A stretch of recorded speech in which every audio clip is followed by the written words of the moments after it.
Welcome to Dirt Diaries, the podcast where the women of agriculture get real. From muddy boots to boardrooms, we're digging into the unfiltered stories of the FarmHers, ranchers, and every her shaping the future of ag. This isn't just shop talk, it's real talk. We're covering career paths, big wins, hard lessons, and everything in between. So whether you live it every day or you're just ag curious, pop in your earbuds and get ready. These are the raw, inspiring, and wildly relatable conversations you won't hear anywhere else. Let's dig in.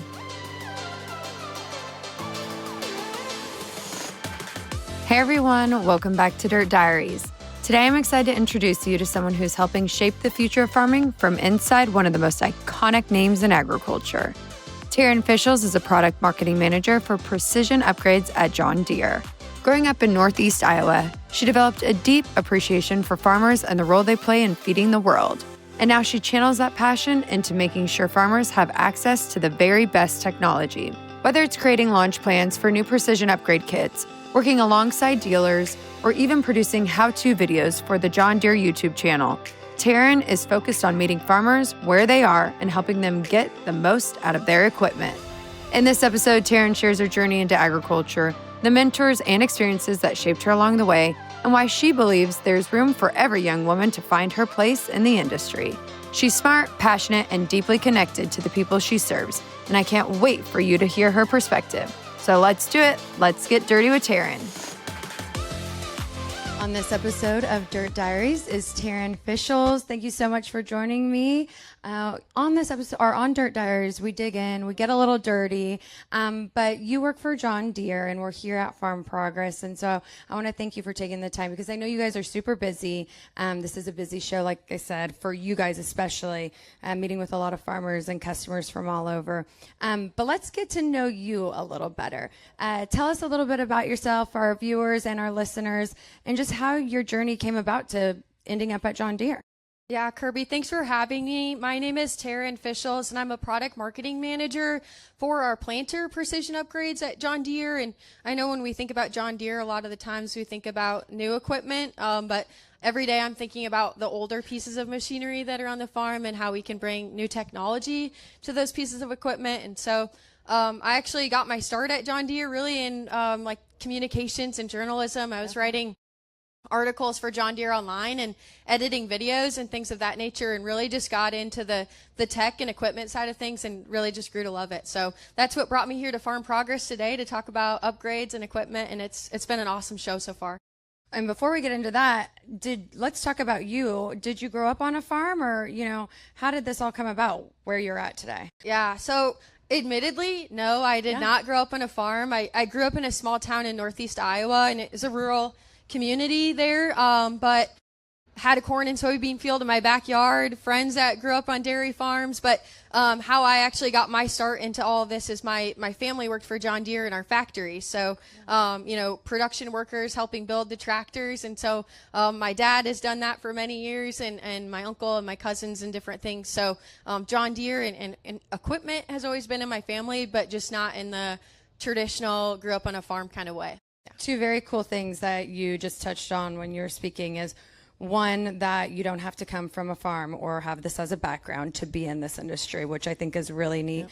And the second one is, I've noticed this a lot when I've got to speak to people who are with John Deere over the years, that it truly is like so family oriented. There's a lot of generations sometimes within John Deere that are there. Talk about that a little more. Yeah. So, I mean, you say it perfectly. Like, I didn't grow up in ag, but I really grew to love ag, and it's what I do every day now. And there's just a huge family piece. I think a lot of people stay at Deere because it's a great company to work for, but it's really about the people, whether it's your family members or just the teams that you get to work with. It's really just very welcoming, and it's been wonderful. So whether you grew up on a farm or you didn't, it's if you're willing to learn and dive in, you can do it. And so it's been a blessing. What's that like being a female in the role that you're in? Yeah, I would say being a female hasn't really been like the biggest challenge. It's really just like you need to be willing to dive in and learn. And make an effort to like know what you're talking about, right? It doesn't matter if you're a girl or you're not. Once you can have a conversation with farmers and speak to them and show that you've done your research, they respect that. And so it's really not a matter of if you're a girl or not. It's just, have you done your homework? And so it's hasn't been that big of a challenge in that department. I like hearing that. I think too, a lot of times on whether it's FarmHer, RanchHer, Dirt Diaries, we're focusing on female, and you hear more females say, the men are just encouraging. Yeah. Like, we're riding alongside of them, or they're behind us, just like, cheering us on along the way. And I think that's really neat. So the department you're in now in John Deere, it's not where you started. But talk about that and tell us about your role a little more specifically and, the exciting things happening at John Deere. Yeah, so I can tell you about my role, and then I can tell you maybe how I got to this role and kind of tell that story. And so, like I said, I started off as like an intern almost in communications. We called it a part-time student. But after that, I took a role in really our call center, which is not like the most glamorous kind of work, right? That's okay. But it's where I was every day working with dealers and customers, troubleshooting guidance issues in their tractors and what's going on in their display, and really the farm management software, which is, even if I grew up on a farm, I probably wouldn't have learned a lot of that stuff. It's just you have to dive into it and work with it every day, and there's just less and less people that get to grow up with that in their background. But so I started out in that call center. That's where I learned a lot about the technology and what that takes. And then I had some cool opportunities to go into training where I helped produce YouTube videos and cool. On our farm management software, and then went to go work at our cotton harvesting factory where I learned about cotton pickers and cotton strippers, which growing up in Iowa, we don't have any of those there either, but they're built in Des Moines. And so just some really unique experiences that, and it's all thanks to agriculture and all being able to just dive in and want to learn and have that drive. And so now today I'm here with Precision Upgrades, and that's been really special in the marketing area of things and helping, I would say, helping farmers understand that there's upgrades out there for the equipment that they have on their farm, and it's not just all about buying new, which viewers know it as good as anybody. It's just a really tough time in the farm economy, so we have to think about how can we do things differently and be more cost effective. And so helping tell that story has been really exciting, whether it's here at Farm Progress Show or different farm shows, or even in some cases getting to go to Canada and talk to air seeding customers about upgrades up there. It's just been really cool. Yeah, a lot of travel and opportunity, obviously, in your role. But like you just mentioned right now, it is I'm going to use the word tense time sometimes in this market for farmers and ranchers, and they get a little nervous. The farmers want to come here. They want to talk to the different companies. They want to look at equipment, whether it's newer or how they can upgrade their older equipment. Technology has all changed everything, right, that we do, and it's constantly advancing. But it is for farmers to be more sustainable, more productivity with, less time, more efficient, all those things, exactly. As we know. How has that been for you talking to farmers? Because we know sometimes they're afraid of change or really diving in, and they get scared when, times are a little tougher than others. Yeah, I think that just the biggest thing is being open and willing to listen to people, and then take the comments as they come, but then just be willing to listen and then talk about, okay, what are your problems, and then how can we work through that and different solutions there. And so I think it's just kind of being willing to take the feedback and take it graciously, and then talk about what we can do next. And so that's been really exciting. And once they realize you're just willing to listen, they realize you're their friend. And so it's been a good show so far. This is really encouraging. Again, going back to I know you grew up in rural America, you not coming strictly from a farming family. For any of our listeners, viewers, and especially young girls who are like, oh, wow, there's a place for me in that industry or in that sector. I mean, you're a testimony to that. Like, you're a true testament. What encouraging words, and how would you advise them to go about if they wanted to get involved? Yeah, I would say maybe the first thing is probably find your niche. Like, what are you super interested in and passionate about? Is it livestock? Is it the technology piece? Is it communications? Like, there's so many ways that you can work in like your niche and what you're interested in, and then build a fire around that. Don't put yourself into a box and try to think that you have to go do this one thing because that's where you think the opportunity is. There's a lot of room to figure out what you're interested in and passionate about, and then build a fire around that. So that would be my biggest piece of advice. Yeah, and I'm sure you do like have young women that come up to you, or females that are like, hey, how did you get into this? How are you doing what you do? Because it's inspiring to see a younger female in the role, and you're able to change your mind when you're in a company too, and explore other opportunities like you did. Yeah, I think one of the really special things that's happened at the show here today is I'm standing by the planter display. I'm talking about planter upgrades all day, and a lady had came over and asked me a question about the planter, and she's like, I'm just really happy to see a girl here because I don't know that I would have asked that question if you weren't here. And so I was like, wow, that felt really good to hear. And then she had another question about a baler, and we went over there and introduced her to someone that could talk about that. And so just even one person one day at a show just really was eye-opening to me, where it's like, yeah, you can ask that question, and just feeling good about that. Yeah, and I think, too, I mean, off of that, women, we come to these shows sometimes and we're like, and whether they're, farm wives or they're in different occupations or whatever they're doing, and they're just kind of here as a plus one sometimes. And then there's a lot that are roaming around, though, that aren't plus ones. Like, they might run their family farm, or they might be, in a different agriculture sector, but seeing other women is just encouraging. I don't know. I think that's just really cool that she said that to you, too. Yeah. So when, that human connection, as much as this is about equipment and business and all those things, right? It is about people at the end of the day. Is that what you love the most about this? That's what I love the most about whether it's my job or what we get to do here at the shows, is just interacting with people in this show, even all over the world, talking to people from Brazil and Argentina, just getting to open up your eyes in that way. And it comes down to ag in some ways, but sometimes it doesn't. You're talking about their kids, or you're talking about what's going on in their farm. And so it's just cool to be able to have that reach of whether it's a show here in Illinois or talking to customers that are from Australia, just that have that reach, and that kind of global view has been really interesting. And whether it's here or there. Yeah.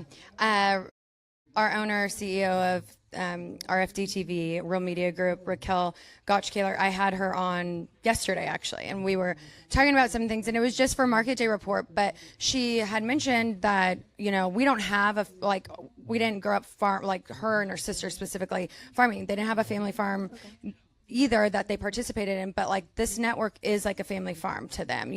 It's been a generational thing, and they want to keep it going for generations. And I feel like that's similar to you, whether it's not a plot of land that you guys are doing, but your family has been a part of the John Deere family. That is a huge part of who you guys are, and it's a generational thing. And again, I go back to, you've heard those stories from a lot of employees at John Deere. How special is that for you? It's really special, and sometimes you'll just be sitting around at the dinner table, and we end up just talking about work and Deere and things, and it's we could probably talk about something else, but it's just what we live and do every day, so it naturally comes up in conversation. But yeah, we didn't come from the farm, but we still have a lot to talk about in that area, and who knows, maybe someday we'll get to do have land or something like that. It's been a dream of mine, but it's we could probably talk about something other than work, but it ends up just kind of shining through anyways. Yeah.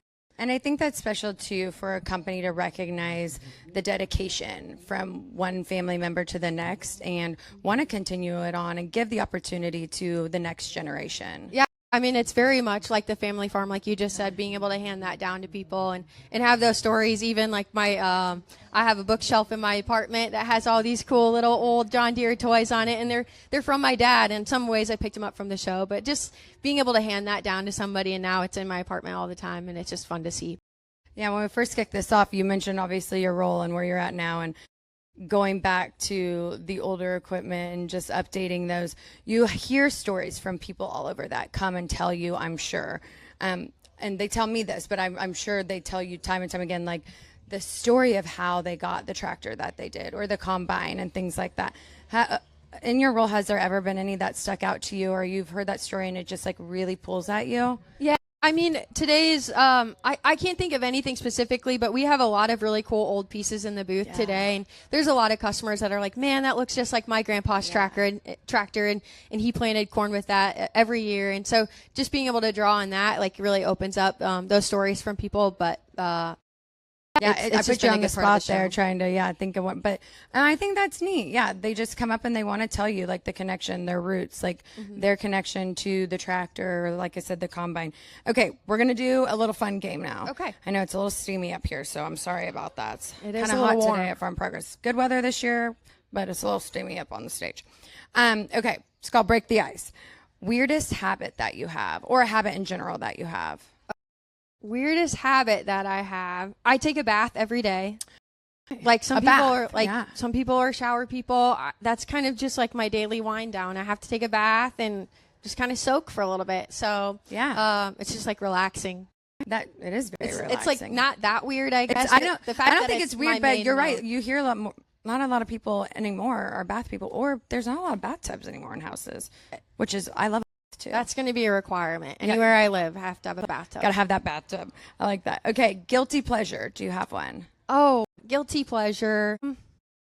Let me think. I'm a baker, so like if I bake something, it's kind of hard for me to stop eating it. You know what I'm saying? So like my guilty pleasure is probably like a pan of brownies. Like for some reason, I live alone and they're gone. You're like, who broke into my apartment and ate these? Someone did. Yeah. Certainly. I would definitely say that, because I'd be like, oh, that's why I can't. I'm glad I never got into baking, because I would eat it all. I'm like, nope. So it's best I don't. Are you into like the sourdough or the bread baking? You know, have you caught onto that trend? I tried. I want to get back into it. I did try during COVID like everybody else.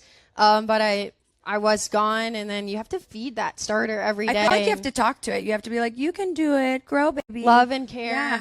Yeah. And I guess I'm not motherly in that way. I don't know, but I'm going to try it again, because try to be a mother to that bread, to that starter, whatever they call it, the yeast, all the things. Okay. Do you have a hidden talent? Hidden talent. I feel like I don't know if it's hidden, because I will tell people about it, but I'm like a big like music person. So I'm always making playlists. A nice like friend or a great quality that you have, especially if you're going on a road trip or like I'll make a road trip playlist. I have playlists for like my friends that I make them for, and so even just like certain vibes, like the beach or something. So that is a talent. Yeah.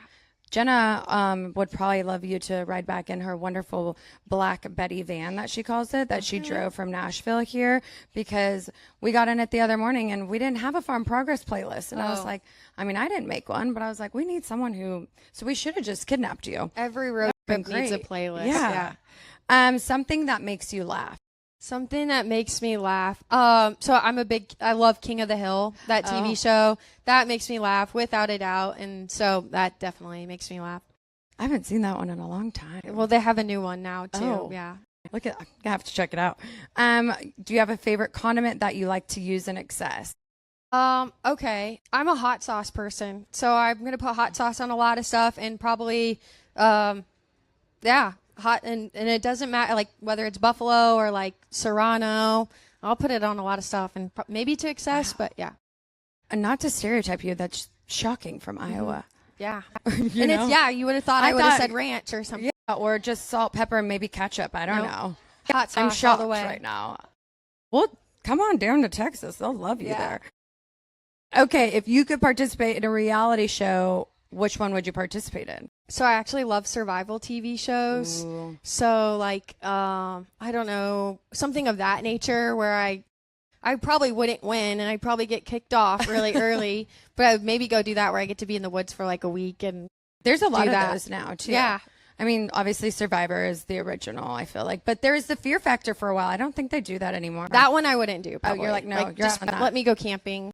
The Naked and Afraid. That's a little weird too. A little uncomfy. Alternatively, maybe Great British Baking Show. Like go on there and bake. That would be survival for me. Like I'd be like, I can't bake anything. I'm gonna get kicked off. They're harsh on there. So they will tell you if it's not good. Well, we might need to sign you up for one of those. I'd try it. Yeah, I think that would be good. Okay, if you could only watch one movie or read a book the rest of your life, like what would it be? Movie, book, and what would that be? So I love the movie Shrek.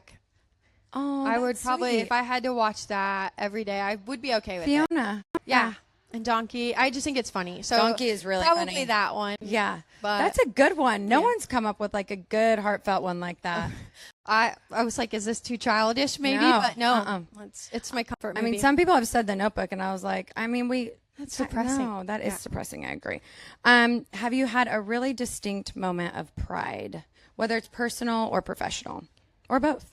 Yeah, I would say graduating, finishing my grad school degree, getting my MBA was just really special. So that happened a couple years ago for me, and that was a big deal. And what did you get that in? In marketing. In marketing. Mm-hmm. Yeah, good for you. Man, as soon as I was done with school, I was hightailing it out of there. I like to be in school. I feel like just like staying up on learning, and but to do that while you're working was very hard. So I was like very proud when I was done with it. Yeah, good for you. You should be proud. Okay, this game is called Field of First. So I'm just going to ask you a question, and you say, whether it's your first in agriculture with John Deere, like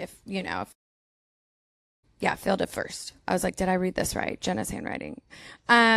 First John Deere product you ever fell in love with? I would say a CP770 is a cotton harvester.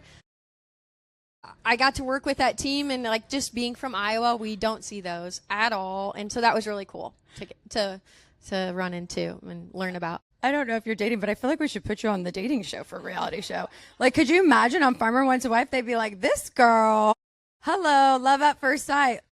I think it's great. Hey, we know some people. We might, this is great. First farm show you attended working for John Deere? Oh, it's the Farm Progress Show in Iowa in Boone. First time you drove a tractor?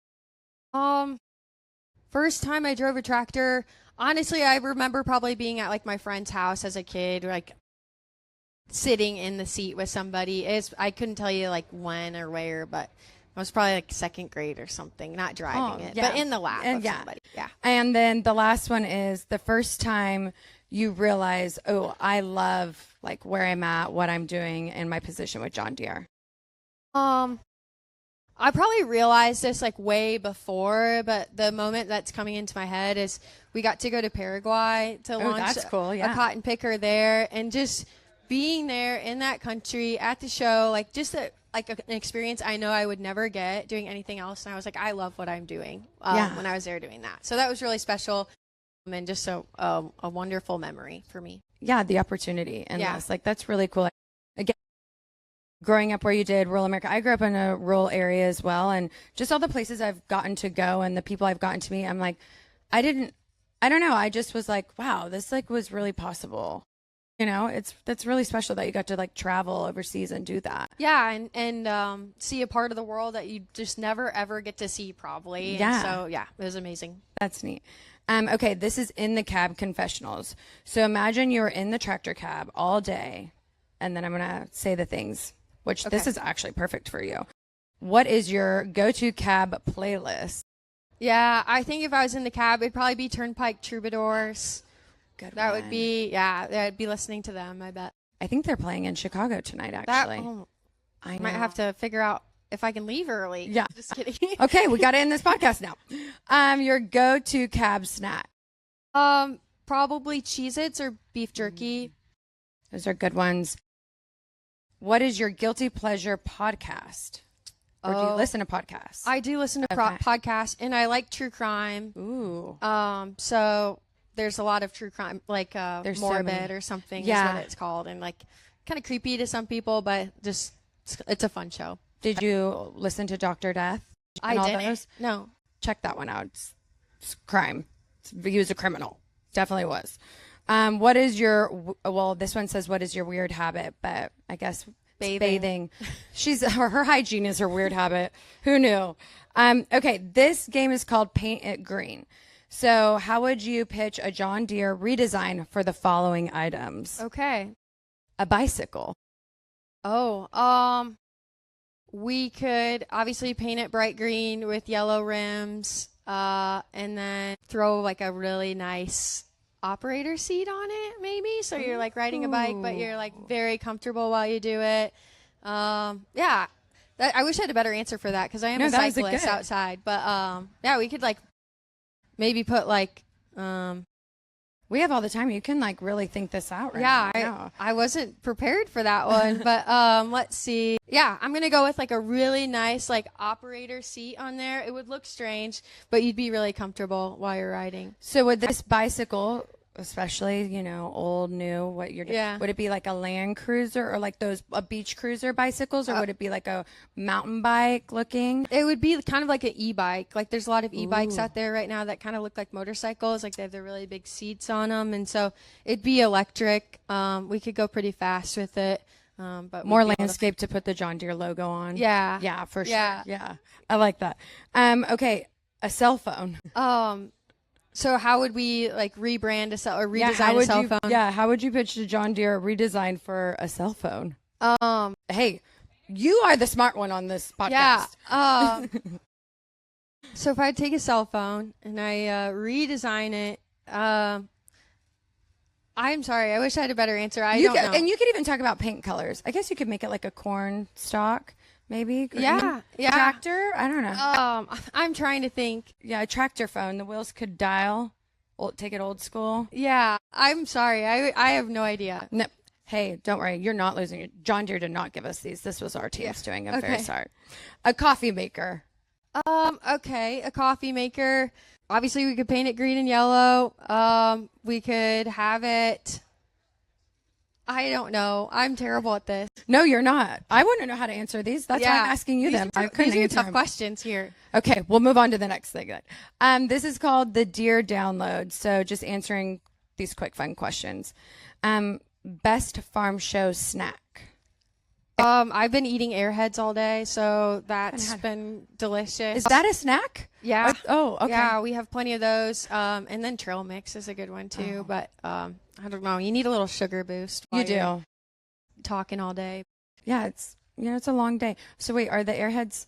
Oh, I was trying to think. I thought Warheads for a minute. I was like, aren't those sour and hard? Like, yeah. But an Airhead. Okay, and the chewy. Yeah, that makes sense. A tractor or a combine ride? I would take a combine ride. I just like I think that's like my favorite time of the year, and so that would be fun for me. Yeah. Coffee or energy drink on a long day? So it depends on the time of day. If it's morning, I'll have coffee. If it's afternoon and it's been a long day, then I'm gonna go an energy drink. What do you have, a brand or a go-to energy drink? Yeah, I like Monster. I'll drink one of those. Taking it old school, back to the OGs. I know. You really do have a thing for like things from the past. Yeah. John Deere, old equipment, making it new. I like that. They have like iced tea, lemonade ones, and they're so good. Wow. Gonna have to try. I mean, it's bad for you, but we don't promote drinking energy drinks. But a Red Bull, Monster, any of it, from once in a while. Once in a while, you need it. Your favorite John Deere innovation? My favorite John Deere innovation. So I think See and Spray is just awesome. Being able to target spray weeds and only spray the weed instead of broadcasting the entire field, and just the fact that we can see a weed that's teeny, teeny, tiny and just spray that weed, I think is so cool. So that's definitely my favorite innovation. Oh my gosh. Again, you're going to blow our viewers and our listeners away. You're just so knowledgeable. Okay, well, getting more back into the serious stuff. Enough with the fun games. Yeah. No designing coffee makers or cell phones anymore, I promise. But you were spot on with the bicycle. I think, too, when people are listening to this or, like I said, watching it, and did you have to, like, just learn and study this knowledge all this time? I mean, how did you develop just such a skill set to remember everything, like, one, that the company has, that they stand for, and just everything that you've been spouting off up here? Yeah. There's a lot that especially when you're talking about equipment upgrades, you're not just talking about like the hot new thing. You're talking about equipment that is 10, 20 years old. There is so much to learn and know there. And it takes a lot of time. Like you have to really just kind of like sit down and try to digest a lot of it, watch a lot of content. But it's also like, how do you pull that out of the people that are around you? And there's a lot of people at Deere that have been around the equipment a lot longer than I have, and they're willing to mentor you and teach you about it, but you kind of have to be willing to like ask the questions and put yourself out there, and especially in the part of the company that I'm in, we have just a lot of, we call it our field team. They're guys that have been out in the field with dealers for a very long time, and they're the best people you can learn from because they've seen it all, they've done it all, and but the biggest thing is just being willing to like put yourself out there and ask them questions and say, I don't know how this works. Can you teach me? And then they will teach you, and then you can teach it to somebody else. So it's been cool. Yeah, it is tremendous advice too, because sometimes we get a little shy or afraid to ask the question, especially if we feel like, is this the right question to ask, and or is this dumb, or I don't know. I just want to, prove that like it's worth me being in this role or me, excelling in this career. So yeah, that was really good advice. Dealerships, like, so do you deal with a lot of, do you have to go to the dealers or? Not so much in this role, but in a past role, I did have a really cool opportunity where I got to work with a set of dealer groups and work with those guys, and that was super fun. And again, just another group of people that day in and day out are talking about equipment, and a lot of them are farmers too, and so you learn a lot from them too. So that was an awesome opportunity. I'm sure you get this too a lot. Well, it just depends, but there's a lot of options out there on the market, we know, for farmers to be successful. But John Deere is, I mean, when people think of a company, a tractor, combine, any of that equipment, farming equipment, they know John Deere. Why do you think that is? Well, I think part of it is our history. Like, we go back so many years, and so obviously you build that history and that kind of ethos around what you do in your brand, and so that's part of it. And then like I heard someone mention it in the booth today, it's just like standing by people, and like that builds like street cred, right? Yeah. And so reliability, durability, all of those things, but just like the long history and being there for farmers all along the way, it really builds your street cred. That fly, I know, they're everywhere. Again, it's getting hot and steamy up here, so I apologize. But I think that's a new billboard right there. John Deere, we have street cred. I think you guys could go with that. We can work on it. We can, yeah, you can run with that one for sure. And then that's where the e-bike comes in that you design. Yeah. Right? A whole new product on the streets for us. Exactly. Why not? But again, the green, the yellow, I know they have specific names for those colors. I think you guys do, right? There's color codes. Codes, yeah. But people relate to that. Like, and again, it goes back to, they have a story every time they see, whether it's a new tractor, old tractor, and especially John Deere. And I think over time, people feel a part of the John Deere family, such as yourself, being an employee there, or knowing farmers and ranchers who have used the equipment for years, or knew a family member that has used it, or a neighbor down the road. And I think that's super special. And so if you were in any other occupation though, and you were not doing this, what do you think you'd be doing? Honestly, yeah. So I think, like I talked about music earlier, like I would love to do like marketing for like music festivals and stuff, like not too unlike being at a farm show, right? Like you're still at kind of a big event, and a lot of excitement around that. And so I think I would love to be doing like marketing for music festivals or something like that. That sounds exciting. I feel like, yeah, your skill set, you have a wide range, like variety of a skill set. I feel like there's a lot of things you could do. Yeah, I wouldn't be talking as much about farm equipment maybe, but it would still be fun to like help put an event like that together. It would be awesome. I love that. And again, so anybody who's tuning in, if you could tell them one thing before we get ready to wrap up, just about John Deere, the culture, and just your experiences there, what would you want to tell them? Yeah. I would want to tell, and maybe somebody that looks at like what someone like me does, like marketing at a company like John Deere, I would just tell them like you can do it. It's just all about being willing to learn, and it's not about whether you came from a farm background or not. It's just about kind of being willing to dive in and learn, and have that drive in you. And so yeah, that I could probably sum that up better. But no, sounded great. Where did your drive come from? A family member, surroundings, yourself? Yeah, I probably think it's like a in my family backbone, right? Just like our nature. Yeah. But I like that. Okay, and so ending the show, you did a great job. We really dug in here. I mean, again, I'm very impressed, and I think our viewers are going to be like, "This is a very smart girl you had on Dirt Diaries." And again, we're going to get you on probably a reality show, Farmer Once Wife. Again, plugging that. So when Holly has to go and tag all these, it's like going to keep popping up. So oh my gosh. You're going to be like, oh my gosh, I should have never went on Dirt Diaries. Now I'm on the show. Yeah. We'll ask John Deere for permission if that's okay too. Just some time off, you know. But hey, we could promote some equipment on it as well. It'd be great. That would be a new marketing spend for us, probably. Good. Yeah. So many ideas flying up here. But ending the show, we like to say, since it's Dirt Diaries, and if you could write a journal to your future self to read about where you're at right now, but also just something you want to reflect on, and you're going to read it 10, 20, 30 years from now, what would you say? What would your journal entry be? Yeah, I would just write, I would tell myself, like, think about where you were 10 years ago, 15 years ago, and how you probably never thought you were going to be to where you are today. So just be so excited for the future and what's to come, and just be open and willing, and embrace it, whatever comes. So that's probably the best advice I would give myself there. Yeah, I love that. All right, Taryn, thank you so much again. Thank you. I know it's been a busy week for you at Farm Progress, and it's hot up here, and I'm taking more of your time, but hey, we've got a reality show to get you on. We've got an e-bike to make. We've got things to do. So again, I just appreciate you taking the time, sharing a story, and telling people about yourself here on Dirt Diaries. Thanks for having me.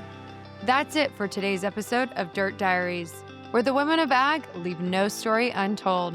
If you loved what you heard, be sure to subscribe, leave us a review, and share it with someone else. Until next time, keep showing up, speaking out, and getting your hands dirty.